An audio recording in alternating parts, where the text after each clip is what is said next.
everybody, and welcome to another exciting edition of Pep Talk, the persuasive evangelism podcast from Solus. I'm Gavin Matthews, I work for Solus, and I am joined by my co-host, Kristi Mayer. Kristi, how are you? Gavin, hello, I'm doing very well, thanks. It's great to be with you. Andy isn't here, is he? How are we feeling about that? Well, that's good, but I haven't co-hosted a podcast with you for ages, and that's because your excuse has always been, I'm busy off writing my PhD. That's done and dusted and completed? Gavin, it's a sensitive subject. Yeah, it is done. Thank the Lord, it's done. It's passed the Viva. I have some corrections, and then it's all done. So I'm in the very, very last stage. When do I officially get to introduce you as Dr. Mayer then? When do we get to do that? When's graduation? Well, Gavin, this is part of the bigger discussion. People draw the line in different places. Some say the minute you pass, others say at graduation, others say once you actually get the certificate itself. I don't know. So I'm just going to wait. I'm going to wait until I get something in the mail. Well, I already have had that. I don't know. Not yet. I don't feel like it's yet, Gavin, but I appreciate the desire to We'll postpone that particular announcement then. Thank you. Well, Pep Talk is all about sharing the gospel of Christ, and it's always through brilliant guests, and this week is absolutely no exception. Delighted to be joined by Chris McBurney. Chris, how are you? Hello. I'm good. I mean, I was getting excited about, Dr. Mayer there, but I'm excited to hear when I can call her that too. Yeah. Thanks, Chris. Fantastic. Yeah. Where are you joining us from today? So I'm in a little town called Cumber, which is about 25 minutes outside Belfast in Northern Ireland. So yeah, it's not far really from where I grew up. And I'm not going to lie, I haven't spent 7 years in England. I didn't see myself coming back here. But, the Lord works in mysterious ways, doesn't he? So absolutely. Yeah. And that mysterious way has led you to be leading a ministry called CUI. Tell us, for listeners who don't know, CUI, what is that? What do you do? What's that about? Yeah.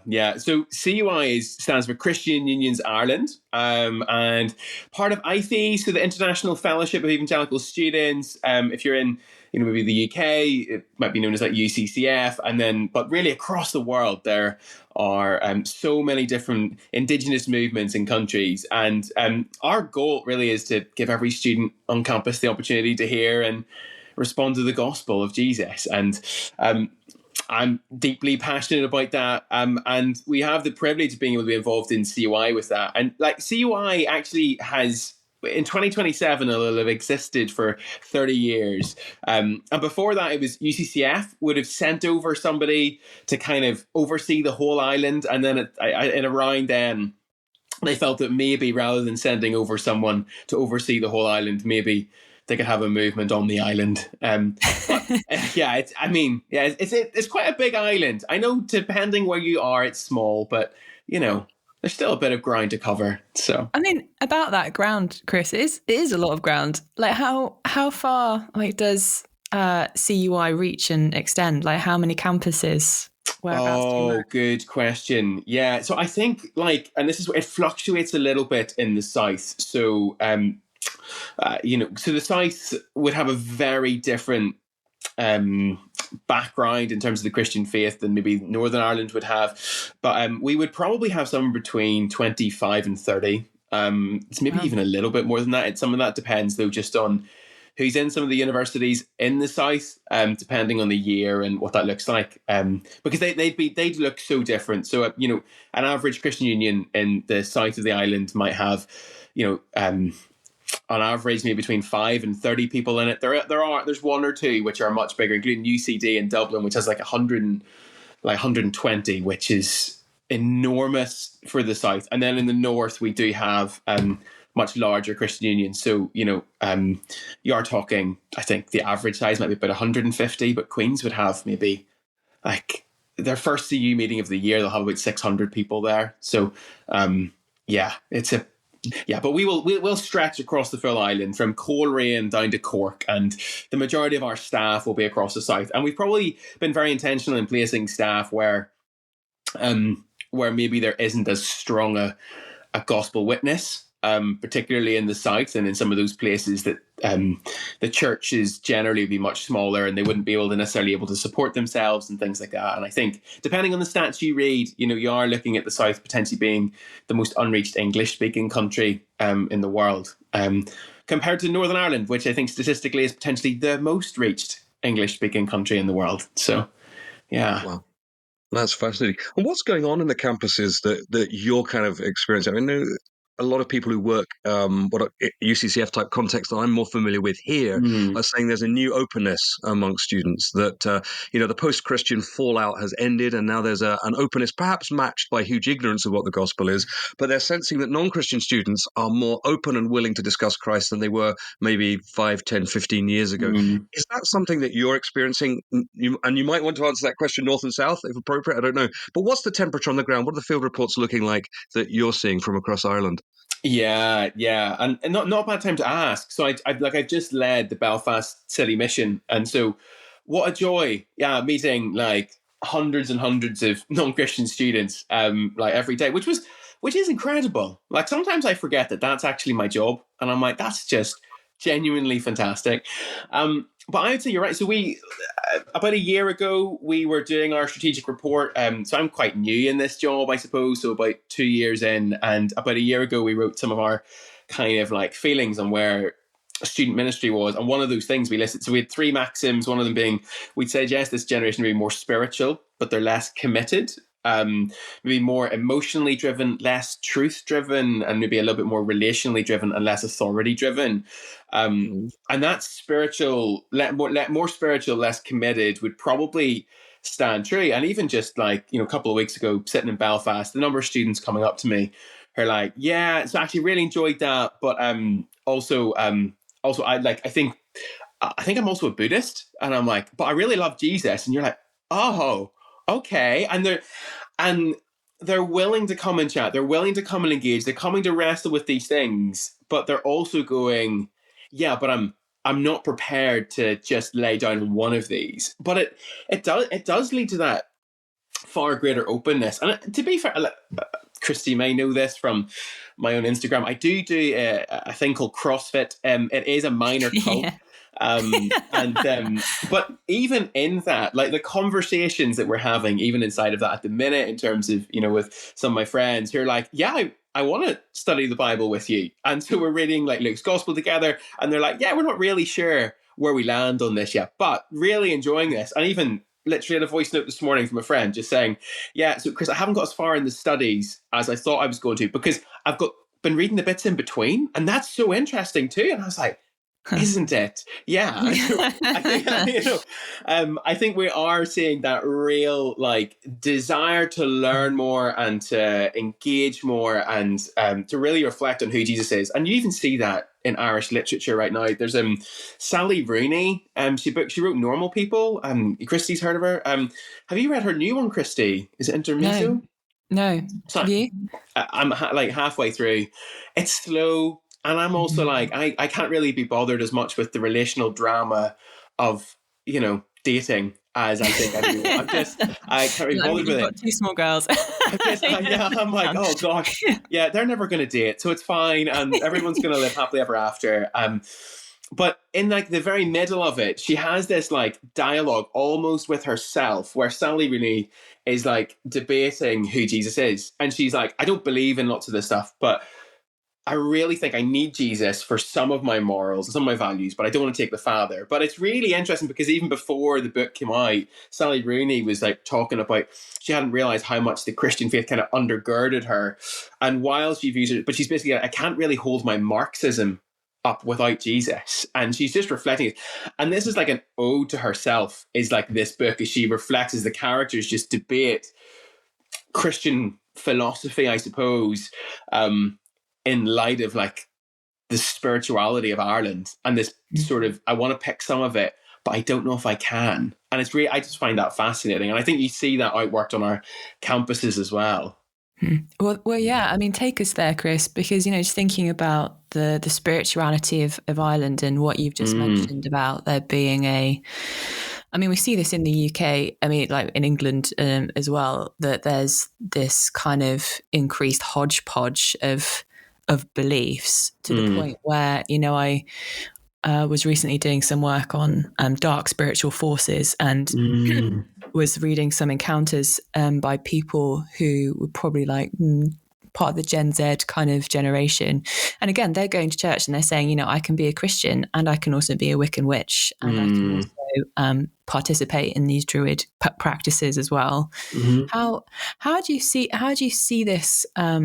How do you see this where you are, Chris? Mm-hmm. And do you have any? You mentioned that you just came off the back of was it Belfast events? Yeah. Are there any stories the that come up, or just citywide? Sorry, yeah. Is there something that you've recently kind of encountered, just to get us a little bit more into the life and spirituality of Ireland? Yeah, and I think I probably should clarify. This will look different depending where you are in the island. So was there ever a Reformation in the Republic of Ireland? And I think that seems like a really simple thing, but it's changed massively the dynamics of how that looks. So just even give one example. I was leading a talk series at a conference called Kinfire down in the Republic of Ireland last summer, a 3-part series thinking about mission. And I was just like, I really enjoy reading the newspaper, and I'm one of those people, I buy the physical paper as well. And so I brought in the Irish Times, and we were in a place called Kilkenny. And in the newspaper for that week, it was also the Arts Festival. And they were talking, the whole thing was about bringing magic back to Kilkenny. And I was like reading it through, and they were like, what does it look like? We want to re-enchant the castle. We just need it back. We just need magic to be back in Ireland. We need to have this, and the spirituality almost back.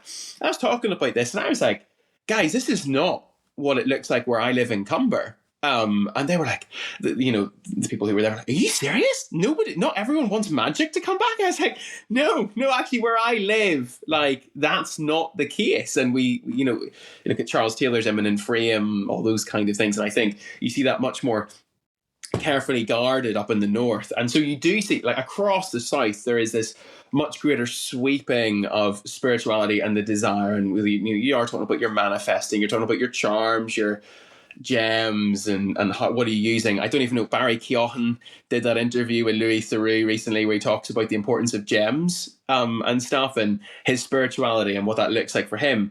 And I'd say that's really overseen then in the way our students are just looking at anything that they can get their hands on. And so even taking it up to a couple of weeks ago, I had this amazing encounter on the last night with a Hindu student who he'd come in, and he was like, we're doing community on the last night, and I was opening up Luke 24 and the community that Jesus brings. And what was really captivating to him was actually the groundedness of the Christian faith, that it's not just this theoretical, magical, mystical thing, but actually it also is lived reality as well, in some senses. But I had a really interesting chat with someone on the Wednesday night, and they were really wrestling. We were doing suffering, reflecting on suffering, and with some quite powerful stories and testimonies. And we also had a piece of art there as well that really captivating people. And one of the girls who came up to me after, she was like, I'm really wrestling with this, but like, and what Jesus says here, because this is so beautiful and that he walks with us in it.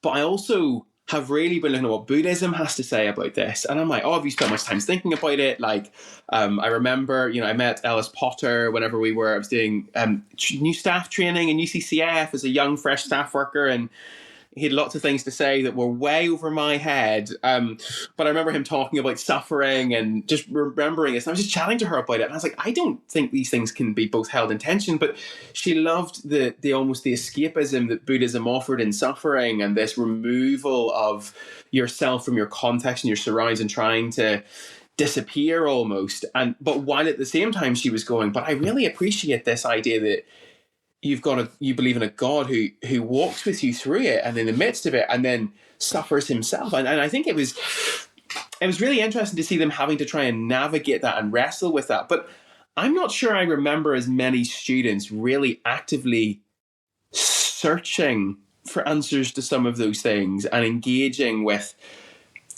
other readings in there. I mean, at least in my time in university, it felt a little bit more hedonistic in terms of just, you just go and have a nice time, just to, enjoy your nights out. Whereas these guys seem to be a lot more reflective and really wrestling with what is true and the world around them, and really what a lot of people are pointing them to as well.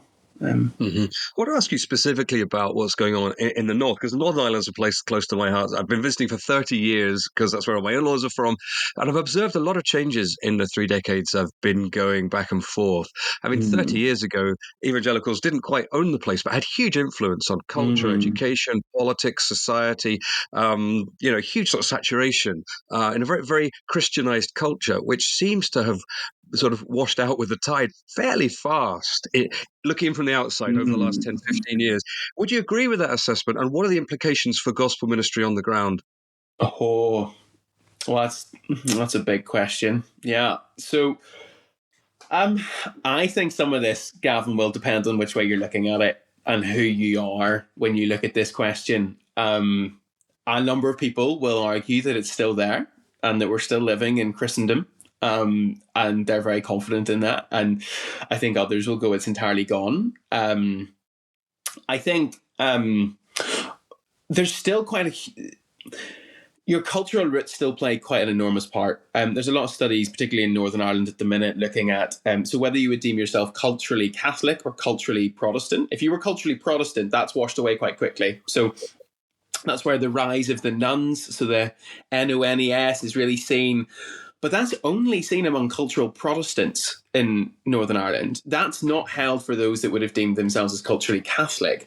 And, if you're listening, or you guys maybe aren't quite as aware, it's not that cultural Catholicism just plays through in a attending church. It also comes through in your sport and your school. We have separate schooling systems. We've got separate sports that you play if you're brought through in that environment. And we find that a lot of cultural Catholicism will very much still be rooted in your family and in a much smaller context. And it's almost like a little bit of a throwback to the way societies maybe used to operate in terms of the nuclear family and things like that. And so it does mean that Northern Ireland has these interesting dynamics where some of it's holding on to worldviews and values that might be deemed as more traditional in terms of how it's made up. There's in a cultural Catholic environment, that radical individualism isn't quite as prominent as it would be in a culturally Protestant home. And so it does change things. I do think, and I think like with anything, and Kristi's got different podcasts on these different things, but what does it actually look like to maybe think about engaging with students, young adults, people where they're actually at? Northern Ireland has relied upon a great biblical knowledge, I suppose, in terms of as they look to share and evangelize into that environment. They are a far less biblically literate generation, and I think Northern Ireland has just probably held on longer in terms of its evangelism and its outreach into, we just quote unquote need to share the gospel, but the understanding of what that means is much less. The language has changed and has obviously rapidly, I think Gavin, maybe you're alluding to that, has rapidly changed, particularly among Gen Z and students, but yet we've not necessarily fully caught up with that. Yeah, and I suppose in some ways, some people talk about, depending who you are, Northern Ireland might be culturally maybe 30, 40 years behind the rest of the UK. And in terms of, the South, it's in a very, very different place. But thinking in Northern Ireland, I think, as we think about evangelism, we're having to do a lot more thinking about where are people actually at, and also recognizing that the church has not necessarily always navigated that particularly helpfully. Yeah, so I'm not even sure that answers your question very well, Gavin. No, it's good stuff. Thanks so much, Chris. We probably have time maybe for one, maybe two questions. We'll see how we go. But we'd love to ask you maybe just more of a personal question, if that's okay, to take the conversation in a slightly different direction. But just thinking about the ministry that you're involved in, I'm not going to ask you how old you are, Chris, but I've known you for a little while, and you are taking on a role at a relatively young age. And would just love to hear kind of, how have you found that? Like, how have you found essentially leading CUI at a younger stage in life, with a young family? What have been the demands, and how have you kind of walked with the Lord through that in all of the various challenges and opportunities that might present? Well, that's a great question, Kristi. And I'm not sure I have all the answers to that one.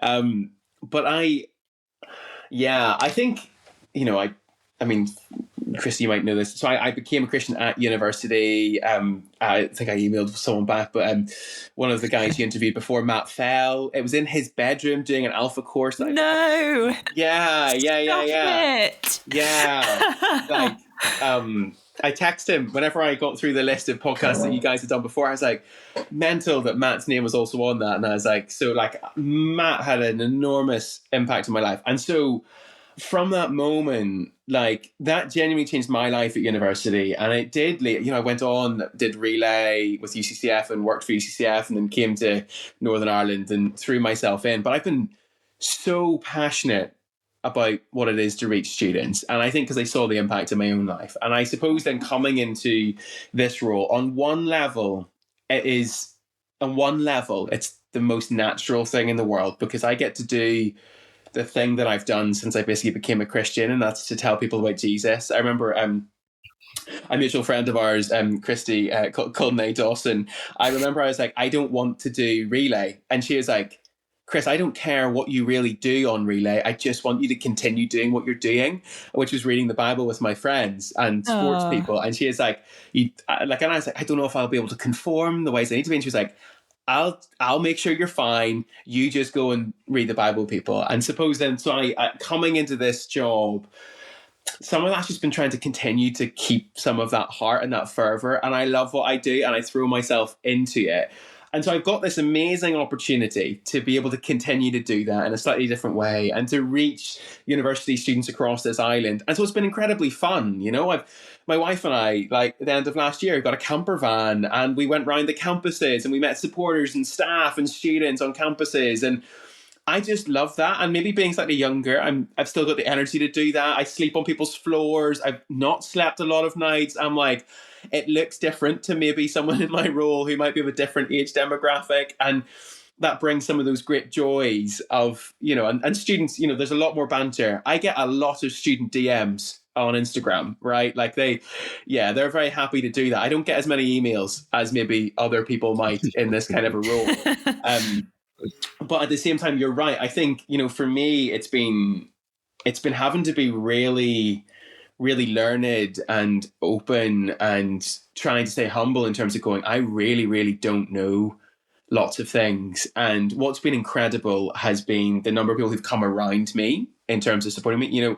Castles Morel and Hazel Morel, they were involved in CY like in the 80s, maybe late 70s, 80s. He led the movement into independence in 98. They're in their 70s now. Katie and I'll go and stay with them. And they just, we'll sit up and we'll chat about how we're doing, how's our walk with the Lord, what are we committing to, what have we done wrong, very open, and how's our marriage. And even in that, I think there's just lots of these incredible people who've come around us and offering wisdom. And I think a huge part of this for me is going, I don't really know how to be a boss yet. And we're learning that. I am deeply passionate about student ministry and I love seeing students come to know Jesus. Like that's what I'm really passionate about. And it's sort of been trying to figure out how to do that. I think for me, it's been having to just be really clear on those priorities. There's lots of stuff I don't get to do. Katie told me I'm not allowed to play golf until I leave this job. And she's like, and I'm like, okay, I get that. Because I'm away a lot. I do a lot. And when I'm home, I have to be dad when I'm home and the kids are young. And like where possible, they come with us. We're reintegrating a staff and families retreat in the summer this year coming. And my kids have one of our staff. I don't know if you knew Kristi, a lovely girl called Eileen. Yes. Yeah. So they're like pen pals. Eileen writes our kids letters and lets her know what's going on in the ministry. And the kids write back to Eileen and like they adore her. And if we go camping at conferences and stuff, like we'll catch up. And we have quite an integrated approach, I suppose, to what family life and the ministry maybe looks like as well. Yeah. Brilliant. Chris, thank you so much. It's so wonderful to hear not only about the work, but how you're loving your family in the work and your staff as well, and the students that you get to serve and minister to. Thank you so much. That brings us to the end of this episode of Pep Talk.